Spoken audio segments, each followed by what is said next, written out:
प्रणाम सुंदर साथ जी। बोलो श्री प्राणनाथ प्यारे की जय। बोलो श्री सदगुरु महाराज जी की जय। बोलो श्री राम रतन महाराज जी की जय। साथ जी शोभा देखिए, कर कुर्बानी आत्म वार डारो नख सिखलो, ऊपर धाम धनी खसम, ऊपर धाम धनी खसम।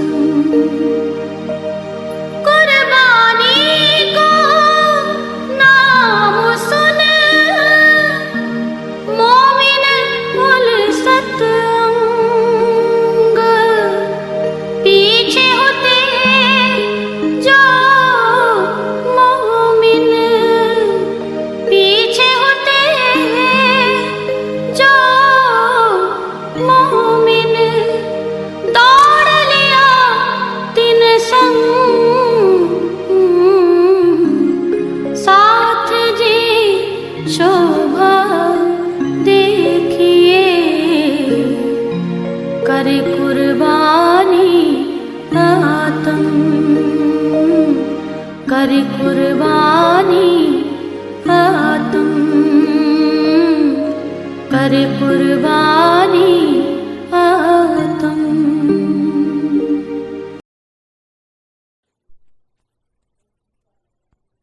प्रणाम जी। हमारी ये तीसरी लहर चल रही है।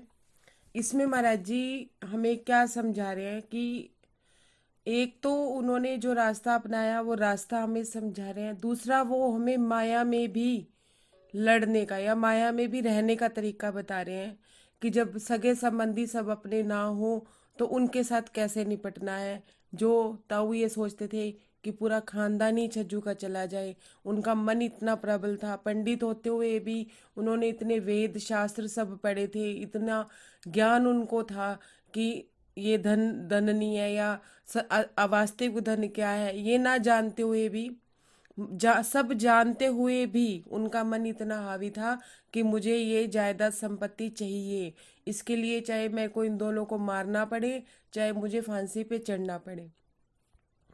सुंदर साथ जी अगर उनके ताऊ जी सत्य का रास्ता अपनाते और अपने मन को अपने पे हावी ना होने देते, उन बच्चों को अपना लेते, तब भी तो धन दौलत उन्हीं की थी।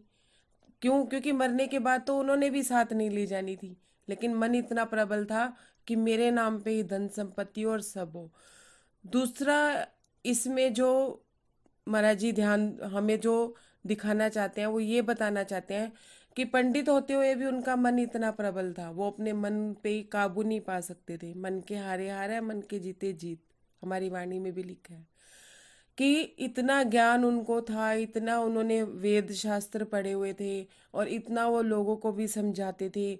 मरने पे भी जाते होंगे तो समझाते होंगे, शादियां कराते थे, सब कुछ पुरोहित का काम करते थे, जजमानी का काम करते थे, लेकिन मन उनका फिर भी इतना हावी था। इसी तरह से सुंदर साथ जी जब हमारा जीव, जब हम चलना शुरू करते हैं, हमारा जीव अगर सत्य की राह पकड़ लेता है तो मन हमारा सत्य में लगना शुरू हो जाता है, और जब हमारा मन माया की राह पकड़ लेता है तो हमें हर तरफ से माया ही माया नजर आती है, हमें माया ही समझ आती है। नहीं तो हमारी वाणी में भी लिखा है, हम तुम एक वतन के हमारी रूह नहीं दोए। अगर वो सत्य का रास्ता अपनाता तो उसे उन बच्चों में ही अपने बच्चे नजर आते, क्योंकि उनका भाई भाई के बच्चे थे, उनका भाई नजर आता कि मेरे भाई के बच्चे हैं, तो उनको सत्य नजर आता कि ये सत्य है। लेकिन उनको क्या, उन्होंने रास्ता सत्य का अपनाया, माया का अपनाया, तो उन्हें धन दौलत संपत्ति ही नजर आ रही थी। बच्चों का तो जीवन मरण भी उन्हें समझ नहीं आ रहा था। महाराज जी कहते हैं कि महाराज जी ने जो हमें इस बात में बात बताई कि हमें हमेशा सत्य की राह चुननी चाहिए और उसी तरह से चलना चाहिए। लेकिन सत्य क्या है? महाराज जी कहते हैं कि माया हमें ऐसे घेर के रखती है। वो अपनी परिस्थिति का बयान करते हुए भी कह रहे हैं कि मेरी परिस्थिति क्या थी कि मुझे ऐसे लग रहा था कि मैं 32 दांतों में एक जीव की तरह हूँ, जीवा की तरह हूँ। इसी तरह से माया खुली आंखों से माया है, खुली आंखों से उनके ताऊ जी को क्या दिख रहा था? धन संपत्ति दिख रही थी। अगर आंखें बंद करके थोड़ा सा आत्म मंथन करते तो उन्हें अपने अपने ही बच्चे नजर आते। खुली आंखों से जो भी हम देखते हैं वो सब माया है, माया उन पे प्रभावित। लेकिन महाराज जी का मन नहीं प्रकट हुआ था। उन्होंने, महाराज जी कहते हैं कि मैंने अपने आप को माया के तले नहीं दिया। मैंने कभी अपने स्वाद को नहीं देखा। स्वाद को देखना, अपनी इंद्रियों का सुख लेना भी एक माया है। महाराज जी कहते हैं मैंने कभी किसी के घर में झांक के नहीं देखा।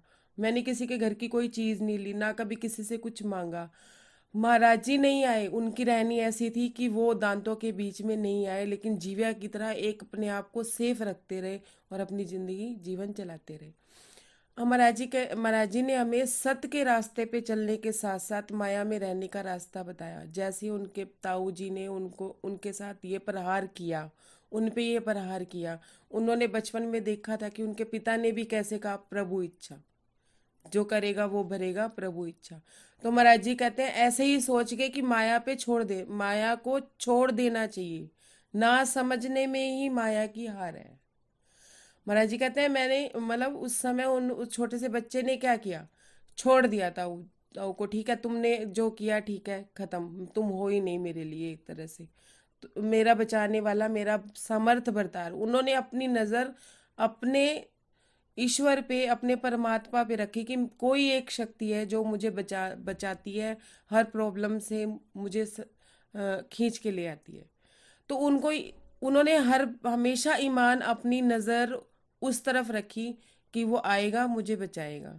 और मेरे साथ कुछ हो रहा है, अच्छा हो रहा है, गलत हो रहा है, वो मेरी परीक्षा ले रहा है। महाराज जी ने ये भी समझाया कि दुख खाते गए, दुख तो मुझे युद्ध की तरह लगने लगे कि चारों तरफ जैसे कहते हैं ना, युद्ध में सेना में सिपाही खड़े होते हैं और एक बीच में दूसरे देश का राजा अपने आप को समझता है। तो महाराज जी कहते हैं मैंने भी अपने आप को माया का ये युद्ध ऐसे ही समझा कि ये सिपाही हैं सारे, माया मुझसे युद्ध कर रही है और मुझे इनसे जीतना ही है। वो क्या करते थे, उनको ये सोचते थे तुम हो ही नहीं। तो इससे माया से लड़ने का सबसे बड़ा तरीका यह है कि माया को इग्नोर करने में ही फायदा है। और उसमें भी दूसरी एक भक्ति तो वो थी कि राज्य की रजा में राजी रहना, अच्छा हो रहा है या बुरा हो रहा है। लेकिन दूसरी भक्ति हमारी क्या बनती है जब हम शुरू के रास्ते में चलते हैं, कि कोई हमें कुछ कह देता है, हमारे साथ कोई बुरा कर लेता है, तो पलटवार ना करना भी भक्ति ही है। प्रभु पे, राज्य पे सब छोड़ देना भी एक भक्ति ही है।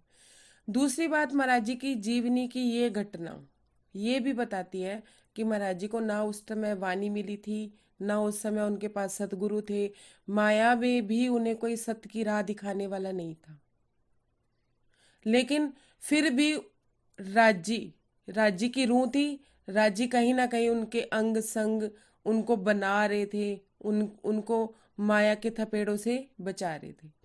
और महाराज जी कहते हैं कि महाराज जी कहते हैं कि मेरे को जीवन ऐसा लग रहा था जैसे मजाक ही हो रहा हो, कि खाने को भी नहीं है और ये भी नहीं है। मतलब अपनी जिंदगी उन्हें मजाक लगने लगी थी। आसपास के लोग जो थे उन्हें मजाक लगने लगे थे। उन्हें ये सत्य क्या लगने लगा था जो उनके अंदर से उन्हें समझा रहा था, या जो उनका आसपास कोई हकी स्वरूप बन के आ जाता था तो वो शक्ति उन्हें सत्य लग रही थी। और जीवन में जो भी घटना हो रही थी वो उन्हें मजाक लग रही थी। उनके ताऊ जी को मजाक नहीं लग रही थी, लेकिन इतने छोटे से बालक को मजाक लग रही थी। अब उसमें क्या कहते हैं महाराज जी कि मैं एक छोटी सी घटना और सुनाता हूँ तुमको, जिससे तुमको पता चलेगा कि मेरे को जिंदगी मजाक क्यों लग रही थी, मतलब ये सब दुनिया मुझे मजाक क्यों लग रही थी, कि खेल तमाशा हो रहा है। तो महाराज जी अपने जीवन की एक घटना और हमारे हमारे हमारे सामने कह रही थी। आगे बोलिए हंसा बहन। आपका म्यूट है दीदी। प्रणाम जी। महाराज जी क्या कहते हैं कि मुझे दुनिया मखौल लग रही थी, तो उसी के लिए वो उन्होंने एक घटना बताई। कहते हैं कि हम कई दिनों से भूखे थे, कई दिनों से हम दोनों भाइयों ने कुछ खाया नहीं था। तो उन्होंने क्या किया कि बुद्धिदास जी थोड़े से बड़े हो गए थे, गाय चुगाने गए हुए थे, गायों को चराने गए हुए थे। तो उन्होंने क्या किया, थोड़ी देर के लिए ना अपने भाई के पास, भाई को बोला कि थोड़ी देर संभालना, बुद्धिदास जी को बोला कि गाय को संभालना, मैं ना फटाफट कुछ खाने को लेके आता हूँ। अब बच्चा है, वो तो छोटे ही थे, उन छोटे बच्चे को तो यही होता है ना कि चलो भैया खाने के लिए कुछ लाएंगे, ये सोच के वो भी गायों को संभालने लगे। गांव में चले गए वापिस, गांव से बाहर आया करते थे गायों को चराने के लिए, गांव में वापिस गए, कहीं से उन्होंने आटा लिया और जाके उन्होंने रोटियां बनाई। रोटियां पहले जैसे उनको बनाने का प्रोसीजर किया, बनाने के बाद वो वापस जंगल में आ गए। जंगल में आए तो उनको ये लग रहा था कि चलो आज कई दिन बाद रोटियां बनी है तो दोनों भाई बैठ के खा लेंगे। क्योंकि महाराज जी के ऊपर जिम्मेदारी थी अपने भाई की, तो वो एक माँ की तरह ही उनको स्नेह दे रहे थे। तो उनको ये था मैं भी खाऊंगा, मेरा भाई भी खाएगा, तो दोनों जने बैठ के आपस में खा लेंगे। जब वो वापस गए तो वो बुद्धिदास जी को उन्होंने आवाज लगाई कि बुद्धिदास आओ अपने खाना खाते हैं। रोटी पेड़ तले धरकर उन्होंने पेड़ के नीचे रोटी रखी और बुद्धिदास जी को आवाज लगाई। तो बुद्धिदास उन्हें कहीं दिखे नहीं, तो वो उन्हें ले बुलाने के लिए गए थोड़ी दूर के लिए, कि थोड़ी दूर से आवाज देखा उन्होंने कि दूर खड़े थे, तो दूर से आवाज लगा के उनको बुलाया। लेकिन जब वो वापिस आए तो उन्होंने देखा कि रोटियां तो गायब थी, रोटी तो थी नहीं। क्या जब मैंने खोज करी, मैंने देखा इधर उधर झांका, अरे रोटी कहाँ गई? क्या मैंने देखा कि एक बंदर पेड़ पे बैठा रोटी को मुंह में लेके बैठा है, और मैं उनके उस बंदर के करीब जा रहा था तो वो बंदर मुझे धमका रहा था। और हम अब वो डर डर के मारे, मतलब मुझे भी ये हो रहा था कि कहीं अब मैं इससे कैसे रोटी लूंगा पेड़ पे चढ़ के। तो वो कहते हैं कि हम भी उसे देखे ही जा रहे थे। अब हम अपने मन में ये सोच रहे थे कि कहाँ दोष दें, बंदर को दें या अपने नसीब को दें, या मतलब उन्हें कुछ समझ नहीं आ रहा था कि क्या बंदर को दोष दें। तो ये कहते हैं कि मैंने संतोष कर लिया। फिर महाराज जी कहते हैं कि मुझे ऐसा लगा कि जैसे जिद हो माया की, माया मुझसे जिद रही थी कि तू चाहे कुछ भी कर ले, खाने के लिए तुझे रोटी भी मैं नहीं दूंगी। मैं इतनी जिद थी माया की, इतना भयंकर युद्ध था माया का कि उन्हें खाने के लिए रोटी भी नहीं नसीब हो रही थी, जबकि उन्होंने इतनी मेहनत से रोटियां पकाई इतने दिनों बाद। नहीं तो वो आटा घोल के पी लेते। महाराज जी कहते हैं कि हम तो चून घोल के ही पी रहे थे ना, कभी पकाया ही नहीं, पकाने का प्रोसीजर किया ही नहीं, ऐसे ही ऐसे ही पी लिया करते थे। लेकिन एक अब मन आया कि चलो रोटियां बनानी सीखते हैं, तो कच्ची पक्की जैसी भी रोटियां बनी, वो भी हमारे नसीब में नहीं थी। पेज मारता हमसे कोई खावेगा क्या ले खा के। महाराज जी कहते हैं कि ऐसे लग रहा था माया पेज मारी थी, अच्छा रोटियां बनाएगा, खाएगा, ले खा के दिखा। मतलब उन्हें ऐसा महसूस हो रहा था उस समय कि मेरे साथ ऐसा हो रहा है। रह गए बंदर का मुंह तकते, रोता रह गया भूखा पेट। महाराज जी कहते हैं कि बंदर तो मजे से रोटी खा रहा था, लेकिन मेरा भूखा पेट रोता ही रह गया। मतलब हम दोनों भाई भूखे ही रह गए। मिलते रहे फूल ऐसे कि हम धरते रहे संभाल, कभी ना सॉरी एक लाइन बीच में रहेगी। कुछ मजाक भी करता था दुख, जैसे हम रिपू उसके ठेठ। महाराज जी कहते हैं कि वो बंदर ऐसे रोटी खा रहा था और ऐसे मुझे धमका रहा था जैसे मैं उसका रिपू, मतलब दुश्मन, पक्का दुश्मन हूं, कि रोटी तो वो मुझे देगा ही नहीं। तो महाराज जी कहते हैं कि मुझे ये नहीं लग रहा था कि वो बंदर मेरे से मजाक कर रहा है, मुझे ऐसा लग रहा था कि माया मुझसे मजाक कर रही है। कुछ मजाक कुछ मजाक भी करता था दुख, कि दुख मेरे साथ मजाक कर रहा है कि तू चाहे कुछ भी कर ले, मैं तेरा पक्का दुश्मन हूं, मैं तुझे मिलके ही रहूंगा। इस लाइन, ये विशेष लाइन है कि कुछ मजाक भी था करता था दुख, जैसे हम हो रिपोज के, जैसे हम उसके कट्टर दुश्मन हो, वो हमें रोटी खाने नहीं देगा, हमें हमारे जीवन में सुखी रहने नहीं देगा। सुंदर साथ जी, ये घटना हमें क्या बताती है, मतलब महाराज जी कहते हैं, महाराज जी की ये घटना हमें ये समझाती है कि हम अगर अपनी मेहनत से भी कुछ अगर करना चाहें, कि हम ये सोचें कि राज जी हमें ये चीज़ देंगे, तो उसके लिए हमें कर्म करना पड़ेगा, और राज जी ने वो चीज़ नहीं देनी, हम कितनी भी मेहनत कर लें, कितना भी कुछ कर लें, वो चीज़ हमें नहीं मिलेगी। सपोज कि एक छोटा सा एग्जाम्पल मैं समझाती हूँ, मेरे अपने पे भी लागू होता है कि मान लो हमने बड़ी मेहनत से धन कमाया, हमने दिन रात एक करके धन कमाया। अब किसी को कोई कोई प्रॉब्लम में आ गया, हमने वो धन उसको दे दिया कि चलो तुम्हारी जरूरत है तुम पूरा कर लो, जब तुम्हारी जरूरत खत्म हो जाए तो हमें वापस कर देना। लेकिन हम देखते हैं माया के लोग इतने उनके ऊपर मन हावी होते हैं, हम तो अपनी तरफ से उनकी मदद कर रहे होते हैं, लेकिन वो हमें दिखा दिखा के उस धन का इस्तेमाल कर रहे होते हैं, और बाद में वो हमें ही धमकाना शुरू कर देते हैं कि हाँ भी हम क्यों दे वापस। एक छोटा सा एग्जाम्पल मैंने दिया है, अपने वो जीवन के सारे कार्य कर रहे होते हैं, अपने घर में मौज मस्ती से खा भी रहे होते हैं, शादियां भी अटेंड कर रहे होते हैं, अपनी पार्टियों में भी जा रहे होते हैं, गाड़ियां भी चला रहे होते हैं, लेकिन वो धन हमें वापस नहीं देते। क्यों? क्योंकि हमारे नसीब में वो धन था ही नहीं। जैसे महाराज जी कहते हैं ना कि चून घोल के पी लेते तो वो ज्यादा अच्छा था। अब रोटियां पका पका के खाई, स्वाद में आए, स्वाद मन को थोड़ा सा ये कि चल मन कर रहा है ये कर लो, कि जब हमारा मन प्रभावी होके मन ये करता है ना कि नहीं मुझे ये चीजें चाहिए ही चाहिए, तो वो मन प्रभावी हो जाता है। तो महाराज जी कहते हैं कहने की बात है, होता तो वही है जो मैं चाहता हूँ, मन की कभी पूरी नहीं होती। इसमें हमें ये मिलता है कि हमें अपने मन को कभी हावी नहीं होने देना चाहिए अपने पे, कि हमें राजी की बात या राजी का हुक्म ना समझ आए। अब क्या कहते हैं, मिलते रहे फूल ऐसे ही, हम धरते रहे संभाल।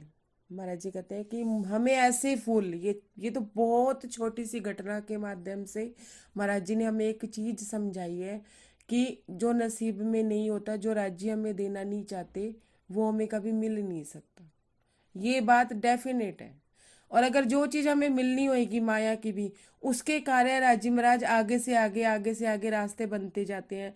ऐसे ही हम अपने मन में एक छोटा सा एग्जांपल जो प्रैक्टिकल मेरे साथ अभी कुछ दिनों पहले हुआ, कि हम किसी मंदिर आश्रम में जाने के लिए ना महाराज जी से कह के छोड़ दें, राजी से कि राजी आप हमें बुलाओ, मेरा मन है आने के लिए, बाकी आपकी इच्छा। अगर ऐसे कह के छोड़ दें तो भी राजी हमें अपने दरबार पे बुला लेते हैं। अगर हम ऐसा कहें ना जी मुझे तो आना ही आना है जी, चाहे कुछ ही हो जाए, चाहे ये हो जाए चाहे हो जाए, बुलाते तो तब भी हैं वो। क्यों? क्योंकि हमारी इच्छा को अधूरा नहीं रखते। ये सेम वैसी बात हो गई कि एक पिता के पास पैसे नहीं है और बच्चा ये कह रहा है जी मुझे तो 10,000 का फोन लेना ही लेना है, चाहे जहां से मर्जी लेके आओ। पिता तो ला के देगा उस फोन को, लेकिन वो अंदर से वो खुशी नहीं होगी उसको वो चीज देने में। जब वो अपनी रजा से वो चीज ला के देगा तो उसमें जो आनंद और उसमें जो प्रेम होगा ना वो एक अलग ही होगा। ऐसे ही जो हम राज्य की रजा में चलते हैं, तो राजी जब अपनी इच्छा से हमें कोई चीज देते हैं तो वो उनका प्रसाद होता है। और जब हम जिद करके लेते हैं, मिल तो तब भी जाती है क्योंकि देनी उन्होंने होती है, जिद करके हम लेते हैं तो वो एक तरह से हमारे लिए प्रसाद नहीं होता जी, वो विष बन जाता है। प्रसाद वही जो राज्य अपनी इच्छा से दे दे। तो वो कहते हैं कि हमें तो ऐसे बहुत बहुत फूल मिले, मतलब ऐसी ऐसी बहुत बहुत घटनाएं हुई। मैंने तो ये छोटी सी घटना का बयान किया। कभी ना रोए हम पिछली पे, आगे का ही ख्याल रहा। महाराज जी कहते हैं कि हम पिछले पे कभी नहीं रोए, वो बंदर हमारी रोटी ले गया, हम इस बात पे भी संतोष कर गए जैसी तेरी रजा। नहीं होगी हमारी किस्मत में, हम पिछले को कभी नहीं रोए, आगे का ही सोचते रहे। और हम सुंदर साथ जी पिछले का रोना हमेशा ही रोते हैं। पहले मैंने ऐसे किया था तो इतनी जायदाद मेरी थी, ये सब लूट गया, या मैंने धर्म के रास्ते पे भी इतना सब किया, मुझे कुछ नहीं मिला। मैंने सुबह सुबह 3 बजे उठ के भी देख लिया, मुझे धनी नहीं मिले। मैंने रात को 2-2 बजे सो के भी देख लिया, मुझे धनी नहीं मिले। क्यों? क्योंकि चाहना में कहीं ना कहीं कुछ कमी रही। चाहे अपने चाहे होत क्या, रब चाहे सब होत। महाराज जी कह रहे हैं कि हमारे चाहने से क्या होता है। उस टाइम एक नन्हा सा बालक, महाराज जी कहते हैं कि उस समय मुझे ये बात समझ आ गई थी कि मेरे चाहने से कुछ नहीं होगा। चाहे मैं कितनी मेहनत कर लूं, चाहे मैं कितना कुछ कर लूं, जो मुझे मिलना है वो मिलेगा और जो नहीं मिलेगा वो नहीं मिलेगा। वो चाहे तो रात को कर देता उदोत। अगर वो परमात्मा चाहे तो वो रात को दिन और दिन को रात वो कभी भी कर सकता है। लेकिन हम कितनी भी मेहनत कर ले, जो चीज़ हमें नहीं मिलेगी वो नहीं मिलेगी। प्रणाम जी। आगे का प्रसंग भी आप पूरा पढ़ दीजिएगा हंसा बहन। हाँ, जितने थे यजमान हमारे बटे नहीं